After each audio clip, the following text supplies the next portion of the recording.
बिस्मिल्लाहिर्रहमानिर्रहीम। अस्सलामु अलैकुम वरहमतुल्लाहि वबरकातुहू। आज से तकरीबन एक दिन पहले रशिया ने कम्प्लीटली गैस की सप्लाई जो है जर्मनी को बंद कर दिया।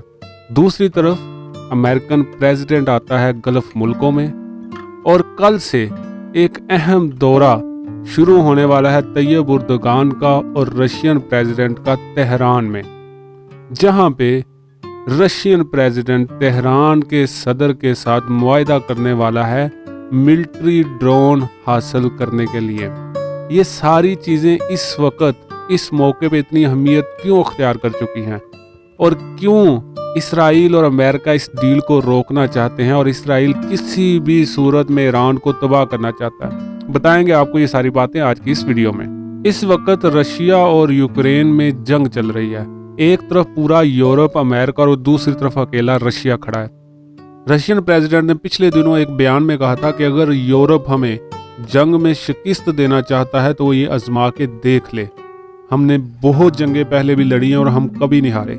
इसके साथ ही जर्मनी को गैस की सप्लाई बंद कर दी जाती है और जर्मनी की तकरीबन 40% गैस जो है वो रशिया से आती है और वहाँ पे आगे आने वाली सर्दियाँ इंतहाई मुश्किल होने वाली हैं और शदीद तरीन बहरान पूरे यूरोप में शुरू होने वाला है अगली सर्दियों में। जबकि सुबह पहुँचने वाला है पुतिन तेहरान में और उर्दगान भी वहाँ पहुँच रहा है। ये सैफ अफ्रीकी मुलाकात है जिसका असल एजेंडा है तेहरान से मिलिट्री ड्रोन हासिल करना, क्योंकि इस वक्त रशिया पे पाबंदियां लगाई हुई हैं अमेरिका ने, तो वो पूरी दुनिया से कहीं से भी मिलिट्री हार्डवेयर खरीद नहीं सकता। इस वजह से अब वो दोबारा अपने पुराने इत्तेहादी ईरान की तरफ आ रहा है, जबकि ईरान इस वक्त अकेला है।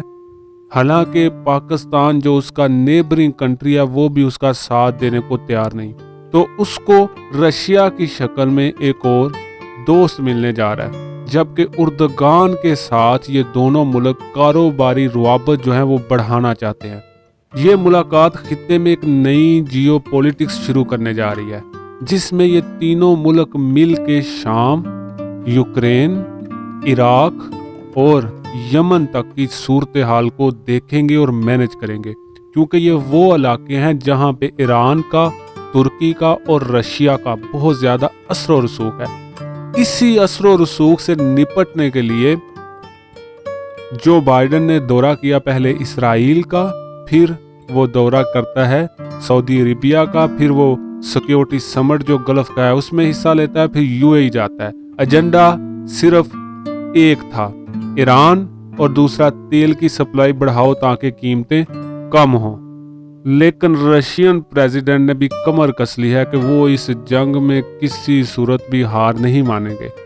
मशरकी यूक्रेन का हिस्सा जो डोंबेस का इलाका है और इसके अलावा जो ब्लैक सी को लगने वाला तकरीबन सारे का सारा बॉर्डर है यूक्रेन का, उस पे रशिया ऑलरेडी कब्जा कर चुका है और रशिया मजीद आगे आहिस्ता आहिस्ता बढ़ रहा है।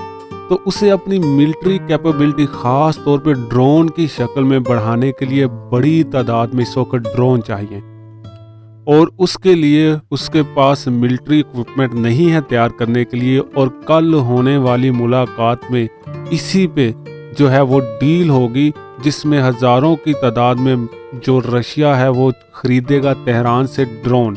और अमेरिकन रिपोर्ट्स के मुताबिक ये डील फाइनल हो चुकी है और जो मिलिट्री है ईरान की वो पहले से ही ट्रेनिंग दे रही है रशियन सोल्जर को कि कैसे इन ड्रोन को यूज़ करना है। और ये ड्रोन जंग का नक्शा बदलने की सलाहियत रखते हैं, जैसे पिछले दिनों जंग हुई थी आज़रबाईजान में और आर्मीनिया ने और तुर्की ने अपने ड्रोन सप्लाई किए थे आज़रबाईजान को, जिससे उसने उस जंग में फतह हासिल की।